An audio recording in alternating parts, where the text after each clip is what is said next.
Hello, I'm Paul Adams, Senior Editor at PopularScience.com. I'm here at the White House with Heather Zeichel, Deputy Assistant to the President for Energy and Climate Change. We're going to be addressing questions about energy and the environment for about 30 minutes.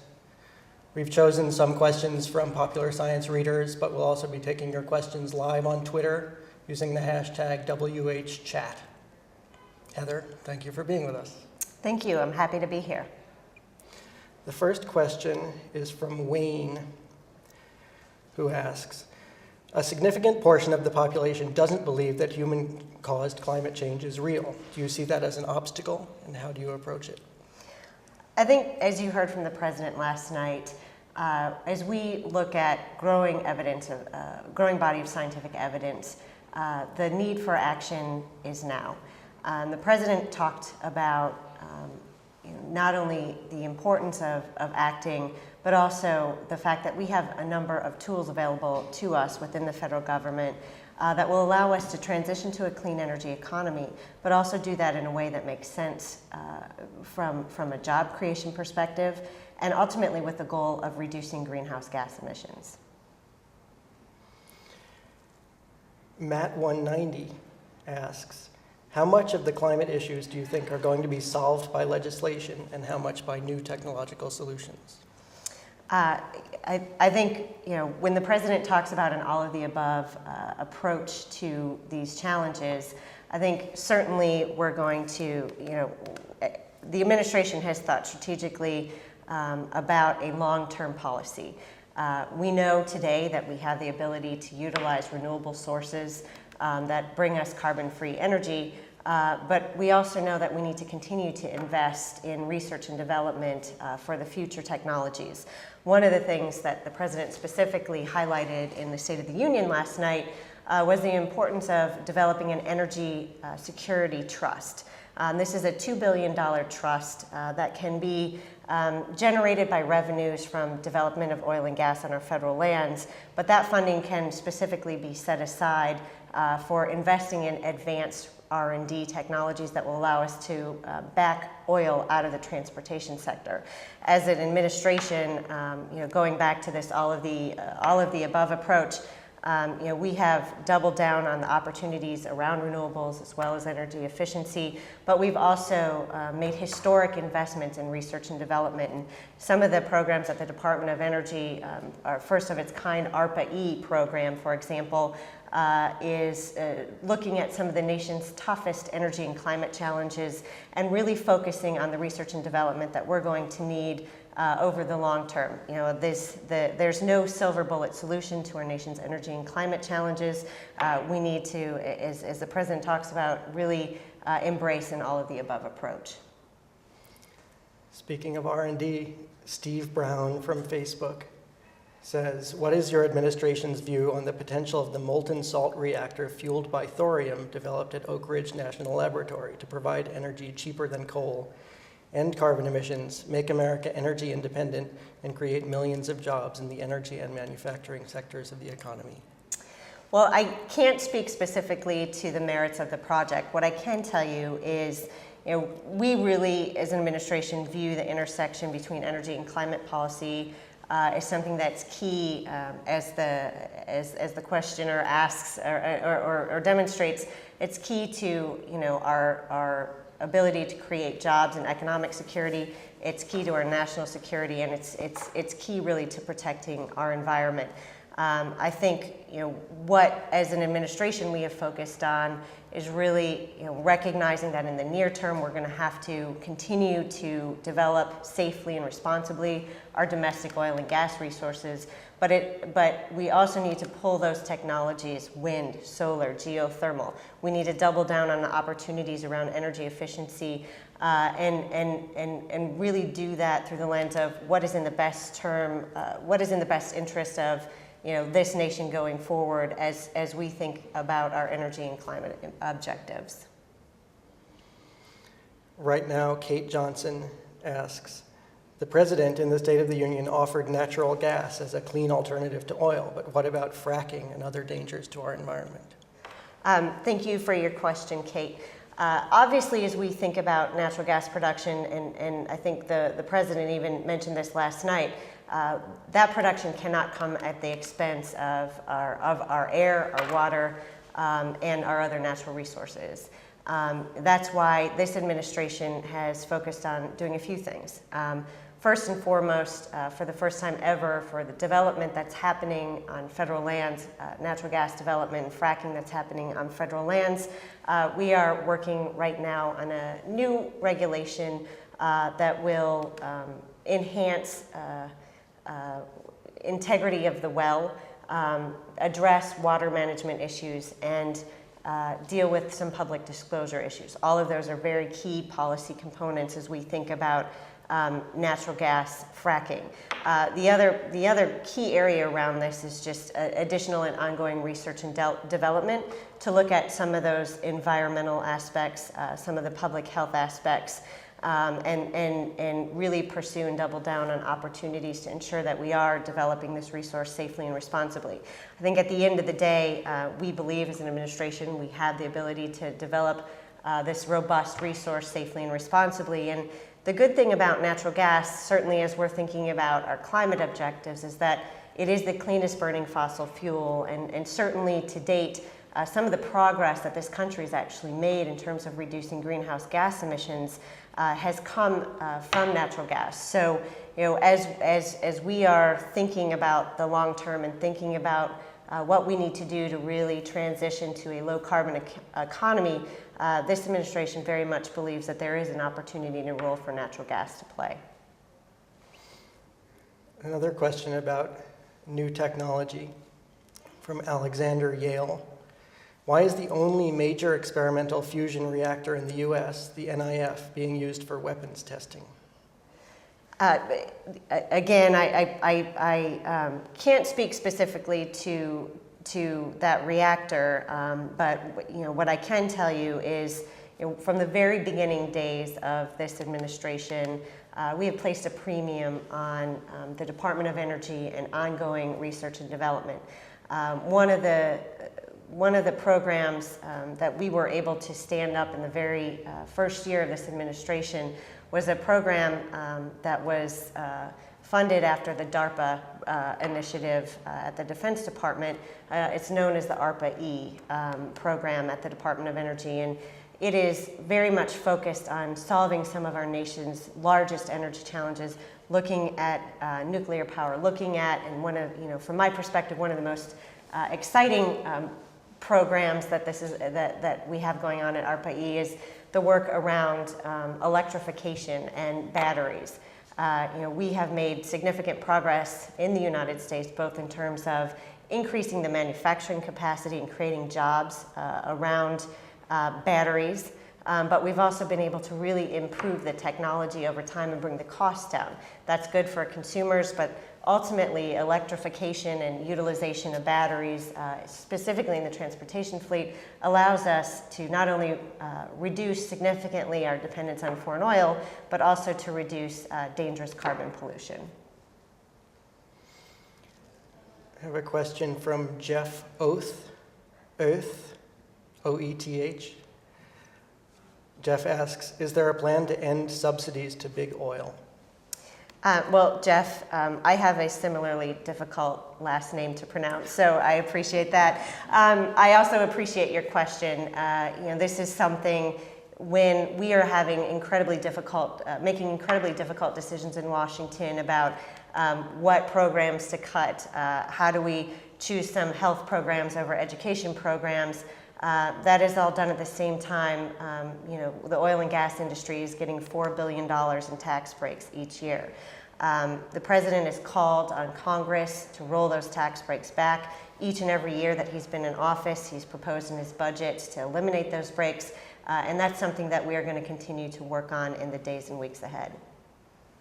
When, asks Andrew Sidesinger, will the EPA create carbon standards for existing power plants, and how aggressive will they be? As the president indicated last night in this State of the Union,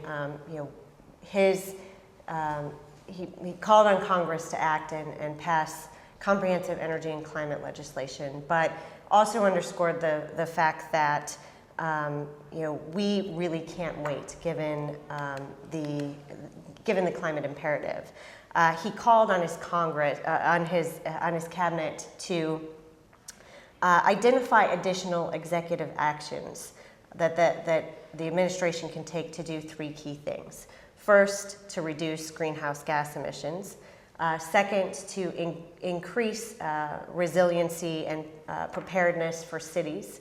And third, to transition to a clean energy economy. Obviously, as we look at these opportunities, the EPA will, I think, have an important role to play in terms of our broader agenda and our approach. But I would also say that one of the unique things that this administration has done is not to just think about the agencies in terms of their line responsibilities, but to really think across the administration about how we can use our regulatory authority, how we can use our budget authority to make a significant down payment on the President's broader energy and climate initiatives. Some of the things that we've done across the administration that have already had a meaningful dent on our greenhouse gas emissions include the joint work that the Department of Transportation did with the EPA to double the efficiency of our cars and trucks by 2025. It's going to significantly reduce greenhouse gas emissions and has the added benefit of reducing our dependence on oil. The Department of Interior, for example, has done incredibly important work looking at and siting renewables on our federal lands. We now, on our federal lands across the country, have some of the world's largest wind and solar facilities in the entire world. And the Department of Energy has an important role to play on energy efficiency for appliances. It might not be on the front page of the news every day, but appliance standards, whether that's for a walk-in freezer or a battery charger, have a meaningful impact in terms of bringing energy costs down for consumers, but reducing carbon pollution as well. So we are going to look across the federal government at opportunities to deliver on the President's broader climate initiatives and broader energy and climate goals as he laid out in the State of the Union last night. Here in the Twitter feed, people are excited about thorium, and they wonder if you can say anything a little more specific. Unfortunately, I am not able to say anything more specific about thorium. And I certainly respect the questions that are coming in and would love to work with you to be responsive to some of those additional questions. I guess I would just say, taking a step back, I have worked in the administration since day one, and this is a really exciting time to think about and to work on energy policy for a variety of reasons. We as a country have the ability to secure our energy future, which is something that even a decade ago was not something we could possibly dream of. Oil production is at a 15-year high. Gas production is at an all-time high. But at the same time, we've also been able to double the generation of renewable energy. This is energy from wind, solar, geothermal. And I think that, while if you take a step back, we've made such significant progress. All of these opportunities have allowed us in the process to create jobs, to save consumers money, and ultimately really make some significant progress in terms of reducing greenhouse gas emissions. And as an administration, we are looking for that sweet spot, for that win-win opportunity, and that's something that you can continue to expect to see from this administration in the second term. Calypso Fugit asks, how can the government, other than tax reductions, increase incentives to pursue solutions to major energy and sustainability questions? It's a question that we think about every day here in the administration. I think one of the challenges that I think we've rolled up our sleeves on is just what exactly is the role of the federal government as the largest purchaser of energy in the country? How do we make sure that we are leading by example in the federal government? We have taken historic action across all of our agencies to put in place sustainability goals that include everything from water management to our carbon footprint. We have doubled down on the opportunities in our fleet to transition to advanced technology vehicles. So we recognize that the federal government needs to lead by example, and we've taken a number of important steps there. I think more broadly, there are a lot of important opportunities through public-private partnerships and things that we've pursued, everything from a Green Button initiative that empowers consumers to have the ability to choose when they're buying electricity and when they're not, and really have more control over their energy bills. We've launched through the Clinton Global Initiative something called the Better Buildings Initiative, which is very much focused on improving the efficiency of the commercial building sector. So I think a lot of what we are learning and seeing, certainly the tax code is helpful as a tool, but a lot of progress has been made, I think, in sort of forging public-private partnerships around some of these challenges and really thinking strategically about how we all bring our collective resources to bear to make some significant improvements in this area.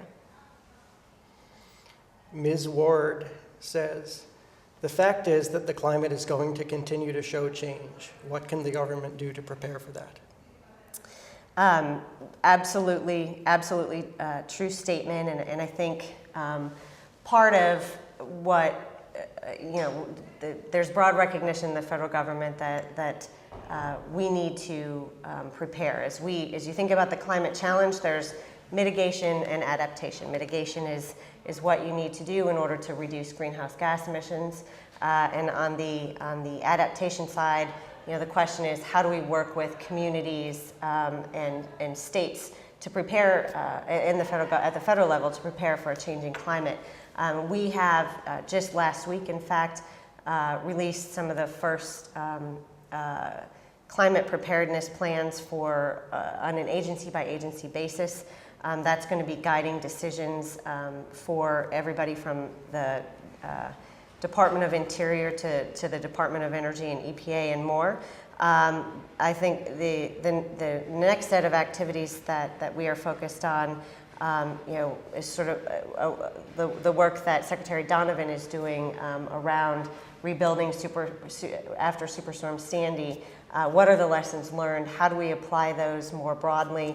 And how do we make sure that as we're building our communities, as we're coming out of some extreme weather events, that we're doing that in a way that's going to last? So I think the learning curve is high, but I also think that but there are some important lesson sharing and information sharing activities that are happening. We're going to continue to build on all of that progress and success that we've seen to date. How can youth get involved in the clean energy economy? It's a question from Sustain US. Great. It's a terrific question. I mean, I think youth can get involved in obviously a variety of ways, and that means everything from what you're doing at home to utilize more efficient technologies, your light bulbs, making sure the mantra of reduce, reuse, recycle is obviously incredibly important. And I also think as certainly as somebody who is a consumer of electronics, now a consumer can be more and more empowered about energy efficient appliances and sort of being informed as you're going through that process. And certainly I think more broadly, on the climate agenda, on the clean energy agenda, there are important additional opportunities. If this is an issue that's important to you, making your voices heard, engaging in the congressional discussion, engaging in the discussion about policies and decisions that are happening at a state level. Engagement there, I think, is very much key. A few people have asked about this. Here's one from EEB Hub. Can you speak a bit about the importance of energy efficiency in buildings? Not everybody is asking about buildings. Can you speak a bit about the importance of energy efficiency in the administration's plans? Certainly. Energy efficiency is, whether that's in the transportation sector or in the built environment, has been a very important driving force as we think about our energy policy. We as an administration made historic progress when we weatherized through some existing programs at DOE and HUD. We weatherized 1 million homes. That means we brought 1 million families new, more energy efficient technologies that will allow them to save money ultimately on their energy bill. But more broadly, we have, as an administration, I think, got at a lot of the low-hanging fruit. And to your point, we need to think not just about, the transportation sector or just about homes. It's really across the entire economy. Where are the opportunities? Last night in the State of the Union, the President set forward a bold but achievable goal of doubling energy productivity by 2030. That's a goal that has been embraced by Democrats and Republicans alike. It's a goal that has strong support from utility companies as well as business leaders. And we know that ultimately that goal is achievable and something as an administration we're going to work towards. The President additionally spoke about a program that he will be previewing in the 2014 budget, which is it's called an Energy Efficiency Race to the Top. This is a $200 million program that promotes forward-leaning state policies to cut energy waste. So that certainly is a new program that we're very excited about, and I think more broadly, we are very prepared as an administration to utilize all opportunities around energy efficiency. Michael Kellerman has just asked, what plans does the U.S. have in working with other countries in fighting climate change? Well, to your question, this is certainly an issue that is a challenge that is global in nature, something that the President recognizes is a conversation that we need to have here at home, but it's also a conversation we need to engage within the global community. We have taken a number of steps to date to engage through different international forum, whether that's the Major Economies Forum or the COP. Engaged to move the needle in the international community around some core objectives for emissions reduction targets. We are going to continue to look for and fully utilize those opportunities. At the same time, I think we will be well positioned. The fact that we have made so much progress to date in terms of reducing emissions technologies, but we've done it in a way that relies on existing technologies. We also see the opportunity to take the lessons learned from the energy efficiency standards that we've done or the car rule that we've done and help additional countries try and embrace those policies as well, all with an eye towards doing what we need to globally to reduce carbon pollution. Checks and balances tweets, former Interior Secretary Babbitt argues for protecting an acre of public lands for every acre used for drilling. Thoughts?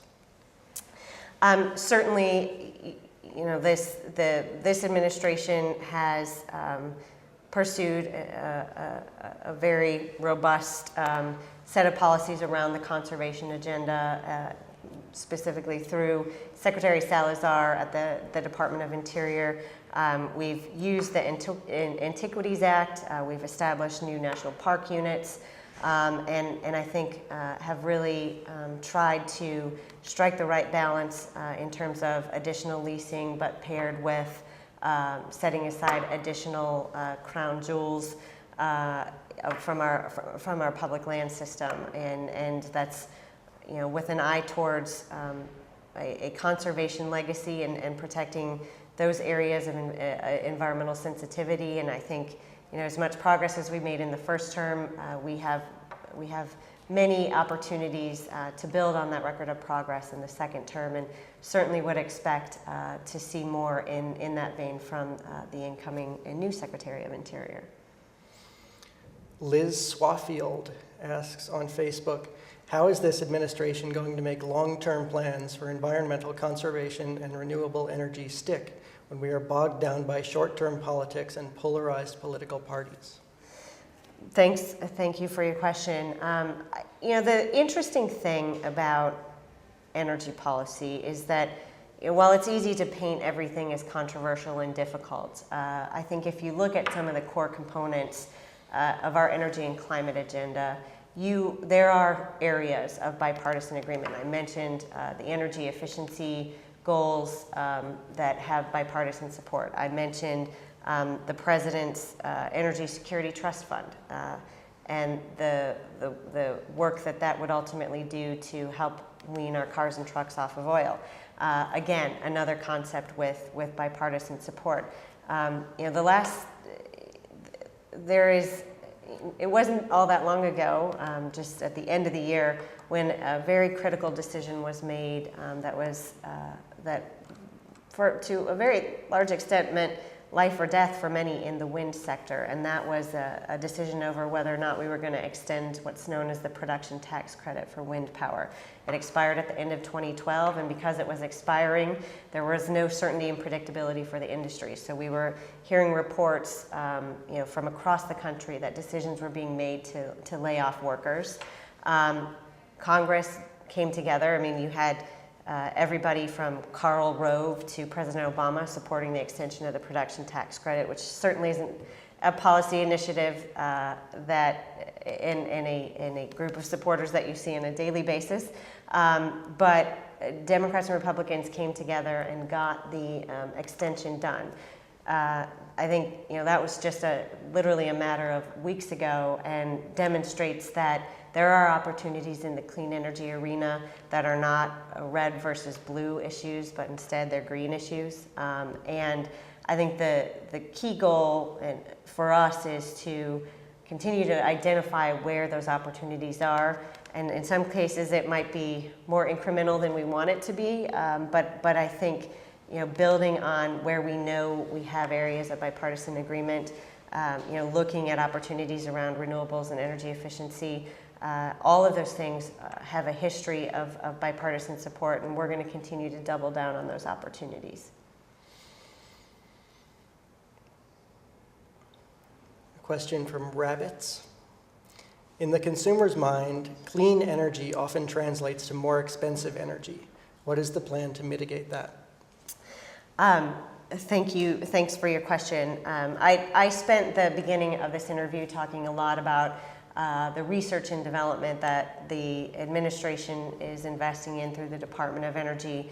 I think if you actually take a step back and look at the story around wind and the story around solar, and the story around battery technology, while it's true some of these fledgling technologies do cost more initially, the continued investment in research and development, the more we're proving these technologies out, the more we're looking and thinking strategically about how to create demand for these technologies over time brings the price down.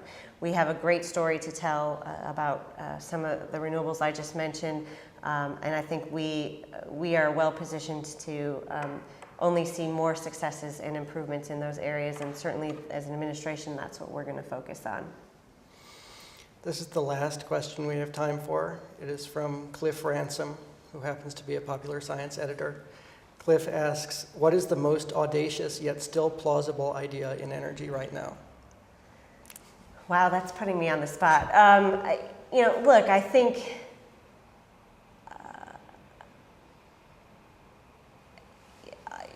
I actually think where you can really drive home this intersection between job creation, energy security, and environmental benefits is actually really, really around energy efficiency. And this, again, getting back to non-controversial issues, issues that have broad bipartisan support, we absolutely, I think that doubling down and rolling up our sleeves and actually getting to work on this broader goal of doubling energy productivity by 2030. We know that this can be done. We know that this can bring consumer savings, and we know that we have the technology today to get it done. So I think it's an incredibly exciting goal. I think it's something that's absolutely achievable and in the best interest of this nation. So I think you can expect to hear more from the President and this administration on that going forward. Thank you, Heather. Thank you. And thanks to everyone who participated. If you missed any part of the conversation, the entire video will be available on whitehouse.gov and on popularscience.com within 24 hours.